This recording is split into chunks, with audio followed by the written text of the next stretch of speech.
એટલે ઘણીવાર લોકોને એમ થાય વિષ્ણુની ઉપાસના છે, શિવની ઉપાસના છે, આ બ્રહ્માજીની વિશેષ પ્રકારે ઉપાસના કેમ નથી? જેમ શિવ અને વિષ્ણુની છે એવી બ્રહ્માજીની નથી.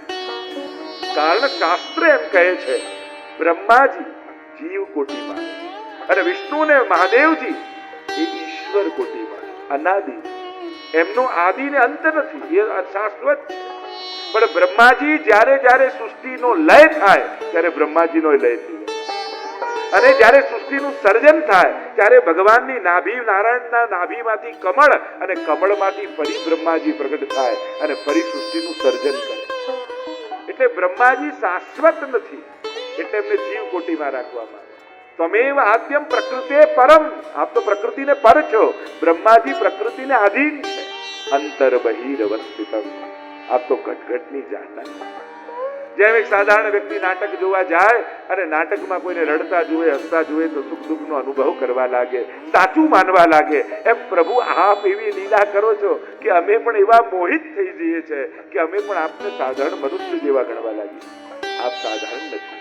આ તો અમારી અબૂધતા છે કે આપને કોઈ સાધારણ નથી. ભગવાન કોઈ સાધારણ થોડી છે, એ તો ભગવાન છે. અને એટલા માટે ભગવાનનું જ્યારે પણ એની લીલાઓનું, એના ચરિત્રનું, એના સ્વરૂપનું જ્યારે પણ વર્ણન, મૂલ્યાંકન કરો, અર્થઘટન કરો તો સાધારણ મનુષ્ય જેવા ગણીને નહીં કરો. ભગવાનને કોઈ કર્મના સિદ્ધાંતો લાગુ નથી પડતા, કારણ કે ભગવાન કર્મ કરતા જ નથી, એ તો લીલા કરે. નમામ કર્માણી લિપ્પંતિ નમે કર્મ ફલે સ્પૃહા. ગીતાજીમાં સ્પષ્ટ ભગવાન કહે છે હું કર્મ કરતો નથી અને કર્મ કરવાની સ્પૃહા પણ નથી. એટલે જે કર્મના સિદ્ધાંતો, ધર્મ અધર્મ, સત્ય અસત્ય જે માણસ માટે કહેવાય છે ભગવાનને લાગુ પડતા નથી. અને ભગવાનની તો લીલા છે, એમને લીલાના સિદ્ધાંતો લાગુ પડે. એની તો ચર્ચા આગળ કરીશું. આપણે પ્રભુ ક્યાં ક્યાંથી આપે અમને અમારી રક્ષા કરી, ક્યાં ક્યાંથી અમને બચાવ્યા છે આપે. એ લાક્ષાગૃહમાં, એ વિષવાળા ભોજનમાં, એ વનવાસ સમયે એક એક ઘટનાઓને કુંતાજી પ્રભુ આગળ યાદ કરે. કેવા કેવા ઉપકારો આપના અમારા જીવનમાં રહ્યા છે, એમ કેમ ભૂલી શકીએ અમે? આપે ક્યારે પણ આભાર માનવાનો અવસર અમને આપ્યો. આપ સતત અમારી રક્ષા માટે પ્રયત્નશીલ રહ્યા. આજે જ્યારે બધું ગોઠવાયું છે, રાજ, સિંહાસન, ગાદી, સુખ આવ્યું છે, તો અમને છોડી જવાની વાત કરો છો. હવે તો અમને મોકો છે કે આપને પધરાવીને આપની સેવા કરીએ અને આપ એમ કહો છો હું જાઉં છું. પ્રભુ એક એક ઘટનાઓને યાદ કરતા કુંતાજી કહે છે કારણ કે આ વસ્તુ આપને ગમતી નથી એટલા માટે. અરે ભક્ત જે માંગે હું આપું એમ નહીં, હાથમાં હાથ મૂકીને વચન આપું પછી માંગું. લો હાથમાં હાથ મૂક્યો, હવે તો કો પૈબા. અને ત્યારે કુંતાજીએ કહ્યું વિપદ સંતુ નઃ શશ્વત તત્ર તત્ર જગદગુરો ભવતો દર્શનમ યસ્યાત અપુનર્ભવ. અને ઠાકોરજી હાથ ખેંચે, અરે આ શું માંગો છો? કુંતાજીએ કહ્યું મારા જીવનના માર્ગમાં ડગલે ને પગલે વિપત્તિઓ મૂકી દો, સંકટોથી રસ્તાઓ ભરી દો. પણ કેમ? કારણ કે પ્રભુ વિપત્તિ હતી તો આપ અમારી જોડે ને જોડે હતા. સુખ આવ્યું તમને છોડીને જવાની વાત કરવાની. કારણ કે આપની બાદ બાકી કરીને મળેલું સુખ પણ અમારા માટે તો સંકટ જ છે. ભલે થાળી ભરીને ભોજન હોય પણ ભોગ ધરવા માટે આપ ન હો તો પછી આ ભોજન નથી, અમારા માટે તો વિષ બરાબર. સુખ અને સુવિધાઓ આપને પ્રસન્નતાનું કારણ ન બને તો એ તો અમારા બંધનનું કારણ છે. એવું સુખ શું કામનું જેમાં આપ ન હો? કારણ કે અમારા સુખની શરૂઆત જ આપનાથી થાય છે. એ એકડો આપ છો, બાકી જીવનમાં બધું મળેલું મીંડાઓ જેવું છે. અને એકડો ખસેડી લો ને તો મીંડાઓના ગુણાકાર કરો, વત્તાકાર કરો, ભાગાકાર કરો, એ શૂન્યનું શૂન્ય જ રહે. એન્જિન ન હોય તો એ બધા ડબ્બા કહેવાય. એન્જિન જોડાઈ જાય તો એ ટ્રેન બની જાય, એને ગતિ મળી જાય, એને દિશા મળી જાય, એને મંજિલ મળવા લાગે. એમ પ્રભુ આપ ન હો તો બધા ડબ્બાઓ જ છે, એ પડ્યા છે એમને. આપ જોડાઓ તો જીવનની ગતિ છે. આપના વગર જે મળ્યું એ બધું ભાર છે. અમારે ભાર નથી જોઈતું, અમારે તો ભાવ જોઈએ, અમારે તો સમર્પણ જોઈએ છે. પ્રભુ સંકટો એટલા માટે માંગુ છું કારણ કે સુખ આવે ને ત્યારે સંસાર વધી જાય. દૂર દૂરના સગાઓ એ નજીકના સગાઓ બનીને આવી જાય. અરે અમારે તો બહુ નજીક, અમારે તો સીધો સંબંધ. સંસાર વધી જાય અને સંસારને છોડવાની તાકાત પ્રભુ સ્વીકારું છું અમારામાં છે નહીં. અમે આ બધું છોડી શકીએ આસક્તિઓને, એવી તાકાત, એવું બળ, એવું આત્મબળ અમારી પાસે નથી. સંકટ એટલા માટે માંગુ છું કે સુખમાં સગાઓ, લૌકિક સંબંધીઓ વધે, પણ દુઃખ આવે ને તો અમારે કોઈને છોડવા ન પડે, અમને છોડીને એ લોકો જ જતા રહે. અને જ્યારે સંસાર જ છોડી દે તો અમારે સંસાર છોડવાની મહેનત ન કરવી પડે. પછી જ્યારે સંસાર છૂટી જાય ત્યારે કેવલ ભગવાન અમારો રહી જાય. કારણ કે સંકટના સમયે સાથ આપનારો કેવલ શ્રીનાથ છે. બાકી બધા કહેવાતા લોકો ભાગી જતા હોય, અને કદાચ ભાગે નહીં, બહુ સારા હોય, પણ છતાંય છે તો અસમર્થ જ ને. દુનિયાનો માણસ મદદ આપવાની ખાતરી કરી શકે, સુખી કરવાની ખાતરી કોઈ ના આપે.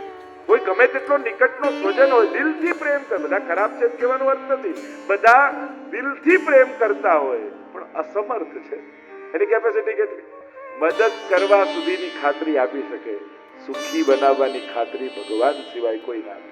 એટલે પ્રભુ સુખ છે જ આપના હાથમાં, અને આપ જતા રહેશો તો વ્યવસ્થાઓ રહી જશે, સુખ તો આપના ભેગું જતું રહેશે.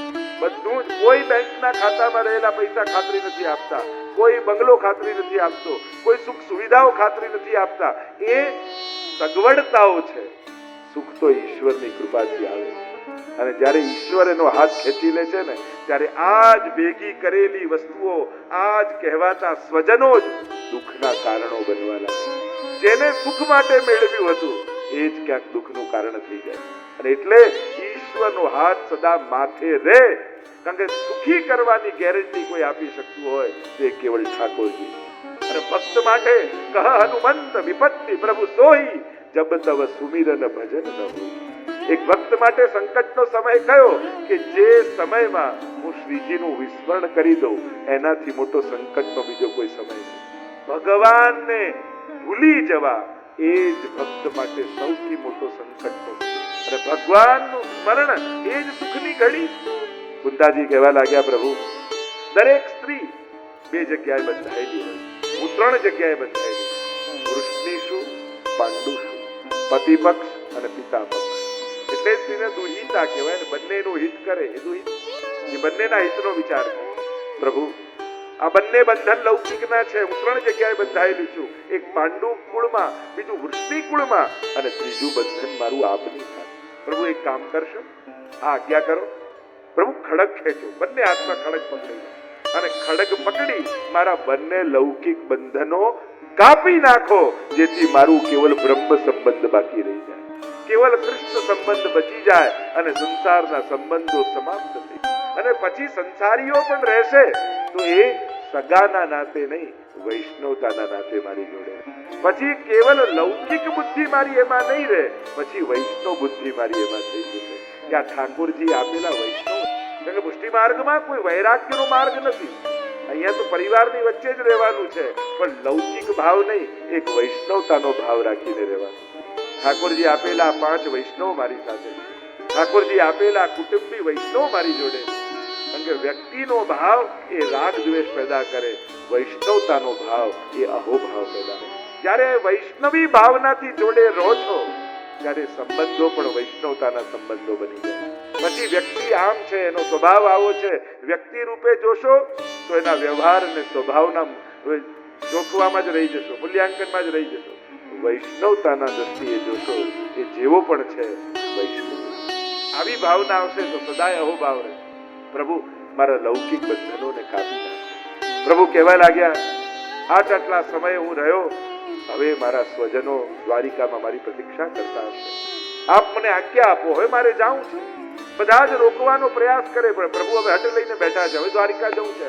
અને જ્યાં રથ પર સવાર થયા એટલામાં એક દૂત દોડતો આવ્યો. મહારાજ ઉભા રહો, અરે દ્વારિકાધીશ ઉભા રહો. શું છે, કોણ છો?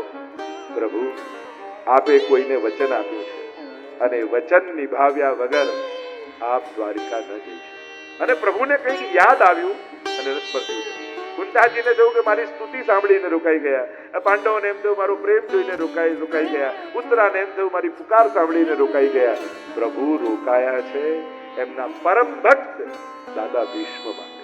કારણ કે ભીષ્મજીને એ વચન આપ્યું છે કે જ્યારે અંત સમય આવશે ત્યારે હું દર્શન આપવા. એવી પ્રસંગ કહેવામાં આવે ને કે જ્યારે ભીષ્મજીને ફરિયાદ કરવા માટે આવ્યો જ્યારે દુર્યોધન આટલા પાંડવો કૌરવો મર્યા અને એકે પાંડવ મર્યો નથી. આ બરાબર યુદ્ધ લડતા નથી. જો મહાભારતમાં તમે જોવા જાઓ તો પાંડવોનો એક જ સેનાપતિ રહ્યો, પણ કૌરવોના કેટલા સેનાપતિ બદલાઈ ગયા. અમુક દિવસ સુધી ભીષ્મજી રહ્યા છે, પણ 9મા દિવસે યુદ્ધના ભીષ્મજી પડ્યા. ઈચ્છા મૃત્યુનું વરદાન. અને ધૃતરાષ્ટ્રને એમ હતું કે ભીષ્મજી જ્યાં સુધી સેનાપતિ છે ત્યાં સુધી કૌરવોને કોઈ હરાવી શકે નહીં. અને એટલે ત્યારે કહેવામાં આવ્યું, વ્યાસજી પૂર્વમાં જ કહ્યું હતું કે તને એવી દ્રષ્ટિ આપું કે યુદ્ધ દેખાય. અને ધૃતરાષ્ટ્રે કહ્યું મારે કાંઈ જોવું નથી, કારણ કે એને ખાતરી હતી જીતવાના તો અમે જ છીએ. પણ જ્યાં સમાચાર મળ્યા કે ભીષ્મજી બાણ સૈયા પર પડ્યા, એવી કથા આવે. દુર્યોધન ફરિયાદ કરવા આવ્યો, અને ફરિયાદ કરવા આવ્યો ત્યારે ભીષ્મજીએ કહ્યું કાલે હું ભયંકર યુદ્ધ કરીશ અર્જુન સાથે. બધા ચિંતાતુર થઈ ગયા, પાંડવોને ચિંતા થઈ ગઈ, અર્જુનને કેમ કરીને બચાવો. બધાને ગોઠવી દીધા. ભગવાને રાતના દ્રૌપદીને કહ્યું ચાલ બ્રહ્મ મુહૂર્તમાં મારી જોડે ચાલ, ક્યાં જવાનું છે પ્રશ્ન ન કરીશ. અને અહીંયા ભીષ્મજીએ દુર્યોધનની પત્નીને કહ્યું હતું કે બ્રહ્મ મુહૂર્તમાં આવજે, હું એને અખંડ સૌભાગ્યવતીના આશીર્વાદ આપીશ, પછી દુર્યોધનનો કોઈ વાળ વાંકો નહીં કરે. પણ પ્રભુની લીલા તો પ્રભુ જ જાણે. સવારના સમયે દ્રૌપદીને જગાડી, ચાલ મારી જોડે, જવાનું ક્યાં છે, હું કહું ત્યાં ચાલ, પૂછીશ નહીં. અને ભીષ્મજીની છાવણી પાસે લાવીને ઉભી. અરે આ તો દાદાજીની છાવણી છે. હા ભીતર જા. ધ્યાનમાં બેઠા હશે ભીષ્મજી, પગે લાગજે, જે આપે એ કાંઈ બોલ્યા વગર છાની માની બહાર આવી જજે લઈ. અને કદાચ જો પૂછી લે કે કોની સાથે આવી છું તો મારું નામ તો કહેતી જ નહીં. દ્રૌપદી ભીતર પ્રવેશ કરે છે પંડાલ, અને ભીષ્મજી બ્રહ્મ મુહૂર્તમાં ધ્યાનમાં બેઠા છે. આવી દ્રૌપદીને ચરણોના સ્પર્શ કર્યા. ભીષ્મજીને એમ થયું કે દુર્યોધનની પત્ની છે. બે હાથ ઊંચા કરીને આશીર્વાદ આપીને કહ્યું અખંડ સૌભાગ્યવતી ભવ. અને એનો આનંદ સમાયો નહીં દ્રૌપદીને. અરે દાદાજી બહુ મોટી કૃપા કરી, હવે એકે પાંડવમાંથી એકેને મારી ન શકો. અને પ્રભુએ માથું પછાડ્યું કે આ બોલી. ભીષ્મજીના નેત્રો ખુલી ગયા. દ્રૌપદી તું અહીંયા કે ગભરાઈ. યાદ આવ્યું પ્રભુએ તો બોલવાની ના પાડી હતી. અરે હું તો મારી સખી સાથે આવી છું. ભીષ્મજીએ કહ્યું મારે તારી સખીને જોવી છે. અને પ્રભુએ પોતાનું પીતાંબર કાઢ્યું અને ઘૂમટો તાણી લીધો, અને જોતાની સાથે ભીષ્મજીનું હૈયું ભરાયું. પ્રભુ ભક્તોની રક્ષા માટે આપ આવો શ્રમ કરો, આવી લીલા કરો છો. પાંડવોની રક્ષા માટે આપ કેવા કેવા ખેલ કરો. આજે જે રીતે આપ મને દર્શન આપવા પધાર્યા, વચન આપો મારો જીવનનો અંત સમય હોય ત્યારે આ જ મુખારવિંદના દર્શન આપવા આવો. અને પ્રભુએ એ સમયે વચન આપ્યું છે, હા દાદાજી જ્યારે અંતિમ સમય હશે ત્યારે હું સામે આવી છું. વચન યાદ આવ્યું. અને બીજા દિવસે પાંડવોને લઈને ચાલે.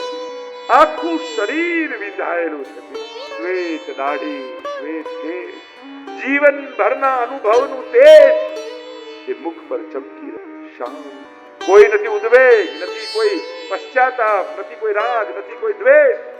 મન કેવલ ઠાકોરજીનું ચિંતન. આખું શરીર બાણોથી વિંધાયેલું. નેત્ર બંધ કરી અને ભીષ્મજી પ્રભુ ભગવાન સાથે પાંડવો નિકટ પધાર્યા. સમાચાર આપ્યા કોઈએ, મહારાજ દ્વારિકાધીશ પધાર્યા. અને બંધ નેત્રોને ધીમે લઈને ખોલતા ભીષ્મ, જ્યાં ઠાકોરજીની ઝાંખી, બંને નેત્રોના ખૂણામાંથી દાળ. પ્રભુ આપ કેવા કૃપાળુ છો. ભક્તોના મનોરથ પૂરા કરવા માટે આપ કેવો પરિશ્રમ.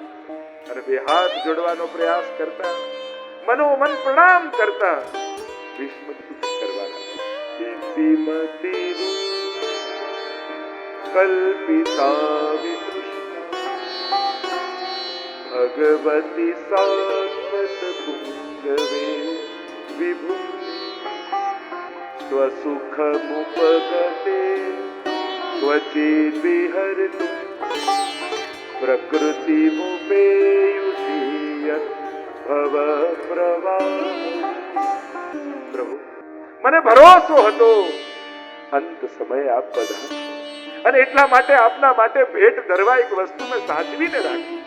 આજ સુધી ક્યાંય લગાવી નહીં, વાપરી નહીં.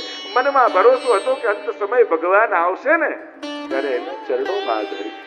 હું કહે પણ તમારા તો આખા બાણથી વિધાયેલું શરીર, હાથમાં કઈ છે નહીં, કઈ ભેટ. કલ્પિતા પ્રભુ ક્યાંય ન વાપરેલી એવી મારી મતિ અંત સમયમાં હું આપના ચરણોમાં કરું. આ વિતૃષ્ટ બુદ્ધિ આપના માટે મેં બચાવી લેવાય.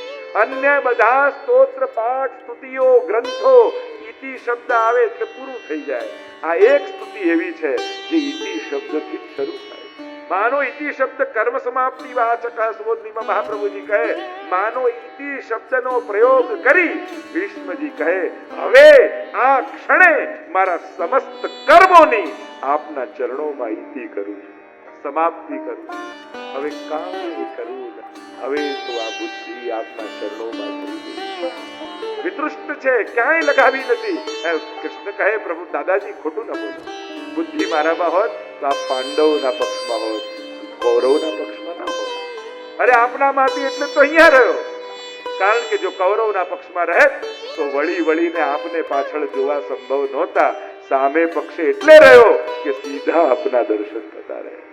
આ બુદ્ધિ આપના ચરણોમાં હતી, બીજું ક્યાંય બુદ્ધિ લગા. એટલે તો ત્યાં કહેવાય છે કે જ્યારે ભીષ્મ સ્તુતિ વાંચો ને ત્યારે તમને ખબર પડે કે ગીતાજી જ્યારે અર્જુનને ભગવાન કહી રહ્યા હતા ત્યારે ભીષ્મજી પણ સાંભળી